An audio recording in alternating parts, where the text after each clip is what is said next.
What is up, guys? Welcome to Garage 23, and today we are at a very special place because we are unlocking the next skill on our skill tree, driving in Japan with Omoshiro Rent-a-Car. So let's take a look around and see what they got. So we reserved this car a few months ago. Their website's very easy to use, and you can just go on there and look around. Google Translate does a pretty good job of translating all the stuff you need to know. Their website also has like a switch in the top right corner that you can switch to English and Japanese, so you shouldn't have any issue navigating around, and you pretty much just pick whatever car you want and see if it's available. And whether you're a Nissan guy, Toyota guy, Mazda guy, Honda guy, or if you're into trumpets like that thing over there, they got you covered. So let's take a look around and see what kind of special cars they got. Right off the bat, this RX-8 is pretty nice. Got the old school Volk wheels. A lot of them are like a little bit modified, but most of them are, for the most part, stock. But they're all really cool cars. I mean, that's their whole name, Omoshiro Rent-a-Car. Omoshiroi, interesting, cool, fun. This one's a nice example of a rotary. And they even got like Mercedes stuff like this. This one's really interesting, a little Mercedes hatch. And the Honda S600 or 660. For size reference, it goes up basically to my belt. It's nuts. And then if you're into like four-wheel drive stuff, I think this is a Jimny. Is it? Yeah, Suzuki Jimny. These are awesome little cars. This is a lot smaller than I thought they were. We've been watching Mighty Car Mods build on the Jimny that they had, and super cool cars. It's like a really tiny old little Jeep. They have one in tan also. We got a few cars over here. I don't think these are available to rent. These might be like their workers' cars or something. We got a 370Z with a very cool fender vent, actually. I really dig that. It's funny because somebody probably wrecked it into a guardrail or something, and that's why that fender is probably replaced. I'm willing to bet. When you get here, they make you sign off a bunch of waivers, and specifically, no initial D driving. オーバースピードクラッシュ、ドリフティングドライブクラッシュのイニシャル D ドライビングのはい。わかりました。はい。That's in the contract. Got some BRZ, or I guess not BRZs, Toyota 86s, and this is the new one, the GR86. Very nice car. These look pretty much stock, like they haven't had any misfortune of being driven by American drivers yet. Lexus RCF? I'm not too familiar with Lexus's. Yeah, RCF. Really nice orange color with matching brakes. Also looks pretty lucky, mostly stock. And of course, a legend, FDRX7. Super clean. This one looks pretty much stock too. Just a standard white FD. Can't go wrong with that. Looks like they're delivering another trumpet here. As well as some little K-vans. They have a lot of really cool cars to choose from. So like I said, anything you're into, they probably got a little something for you. This is an especially nice one. A blue R33 GTR with something that's like stupid rare. The gold emblem. That one's going for a ridiculous amount of money right now. Looks like somebody realized that it was worth a ton of money on this one because that's gone. And of course, we can't ignore this one, a Bayside Blue R34 GTT. Super nice car. Completely stock. Doesn't look like this one's had any misfortunes either. Headlights look a little worse for wear, but I mean, it looks like these cars sit outside for the most part. So it's just like Arizona. If your car sits outside, it's gonna get beat up by the sun. Actually, it looks like one's already been replaced. Yeah, awesome cars. One day. And down the line over here, we got a really nice black Evo, probably Evo 8, looks like. Something from Europe. Wait, don't tell me. I want to say it's a Skoda, looks kind of like an S. Damn it, Citroën. It's a French manufacturer, I believe. We got another RX-8 in the back. That one's starting to become part of the scenery. The heck? I wonder if it was crashed. No, not crashed.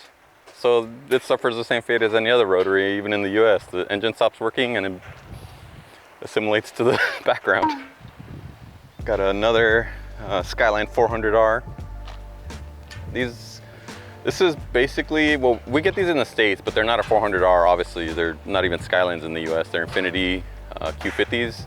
And the 400R equivalent is the Q50 Red Sport that we have in the US. So these obviously pretty nice cars. Come with the VR30 twin turbo engine, about 300 to 400 horsepower. Over here we have a nice Toyota Celica. One of my buddies had one of these when we were in like high school, and these, I gotta say, the VTEC on these hits so hard. It was like the most amazing, cool thing that we've ever experienced when we were like 16. And it revs all the way to like, I think 9,000 RPM, which is awesome for a stock car. And a Suzuki something. Oh, Swift, Suzuki Swift Sport. These are awesome.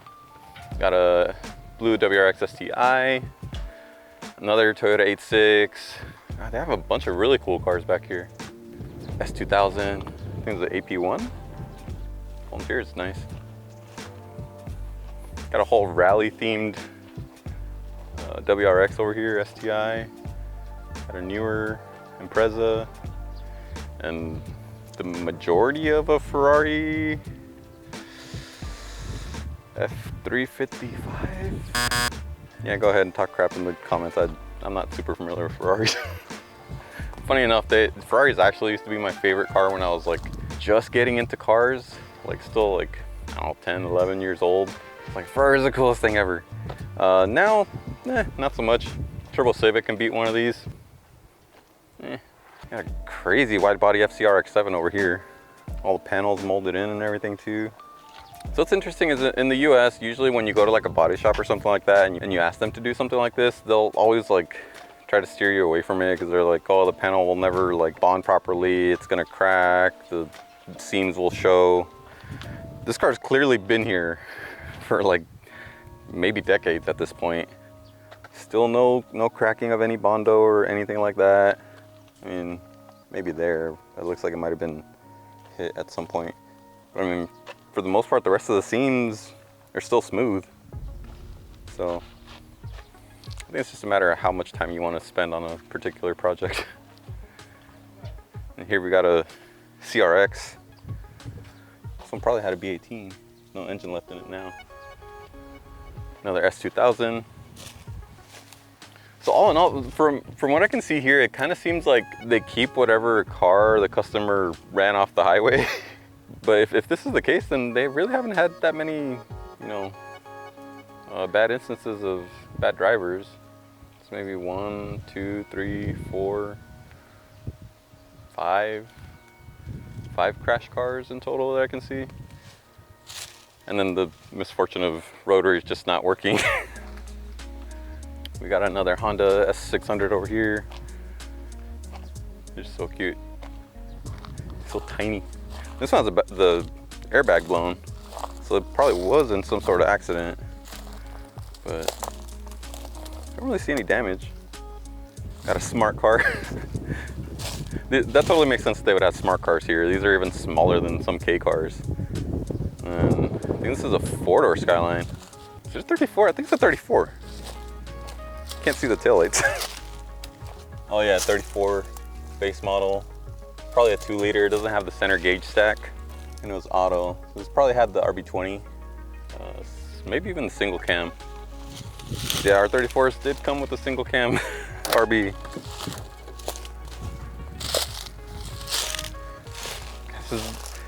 This is oddly nostalgic for me because having to step through all these like weeds and plants and junk really reminds me of being a kid in Mexico and having to wade through the forest of foliage when I was younger. This is the FDR X7 that they have a poster of in their office that wrecked at 120 kilometers an hour. They were charged 1 million yen for the accident. Oh, but the best thing here though, this is Suzuki. Daihatsu Hi-Jet. It'd be awesome. I still want to get a little K-truck like this, but they've really inflated them in the US. Like, it's ridiculous. They used to cost like 1,500 bucks because these are like a dime a dozen here. They'll import them to the US and all of a sudden like, oh, this is a super rare JDM work truck, $5,000. Like, dude, it's ridiculous. It is not worth $5,000. It's worth maybe 100. Just pay the shipping. And we got a little BMW M. This is a Z3. I don't know what it's called here. Just has an M badge. Oh man, this one looks like they tried to break into it or something. It's like the entire hatch lock mechanism like ripped out. Either that or somebody locked the keys in it and they're forced to sacrifice it. And there's a couple more cars in front that they just finished cleaning. So we're gonna go and do a little walk around of those, and then we'll show you guys which car we got. You guys could probably already guess, or maybe not. All right, these are some of the cars that the workers have been cleaning, and they probably just received back from rentals. Super clean, WRX STI. Oddly enough, I used to hate this model when it first came out because I thought it just didn't look like a Supra anymore. It looked kind of like a Hyundai or something. But over the years, I've started to like this one the most out of all of them, because after this one, they went to more of the sedan body style, and that looked even worse. Like, it looked even more like a Hyundai. So I think this was the last best STI. And of course, another legend, R32 GTR. This is one of my personal favorites. It's got some really nice pieces. Looks like it's got the Nismo side skirts.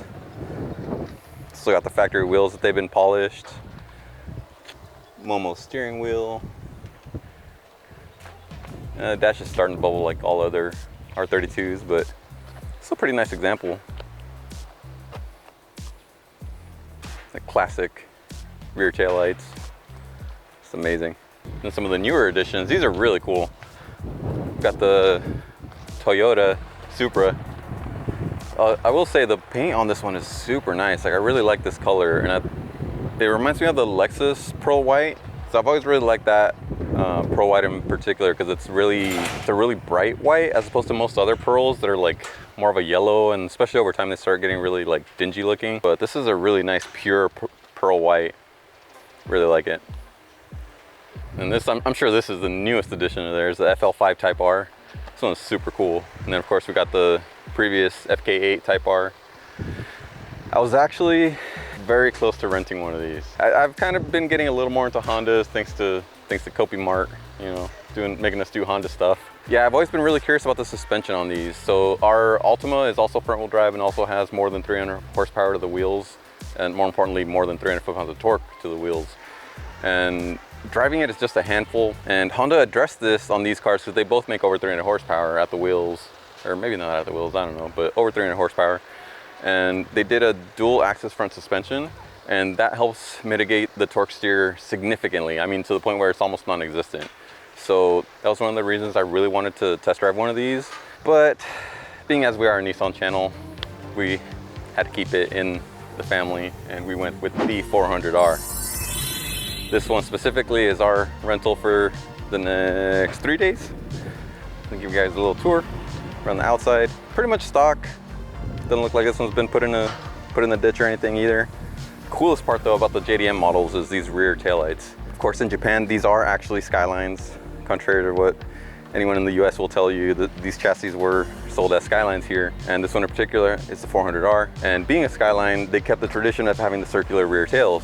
So this is the coolest part of the JDM models. The US ones still also have sort of a dual halo kind of tail light, but especially on the newer models, they started going away from it. So I personally like these a lot. And I'm not gonna lie, I've come to the passenger side door at least twice on accident already, because the driver's seat is not on this side.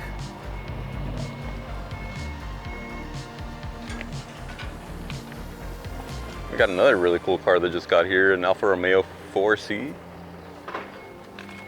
I'm not sure if it's a 4C or 8C. It's probably a 4C. It sounds like a 4-cylinder. They have a bunch of really cool cars here. And it's funny because like that is probably more likely rented by the local community. I've noticed Japanese people are really into like Italian stuff. There's a lot of Italian food, Italian cars, Ferraris, Lamborghinis, stuff like that. Like they're super into that. It's interesting. So that's gonna be it for this video, and stay tuned to the next one, which is probably gonna be how driving in Japan is from a foreigner's perspective, because literally everything is backwards. So cross your fingers, guys.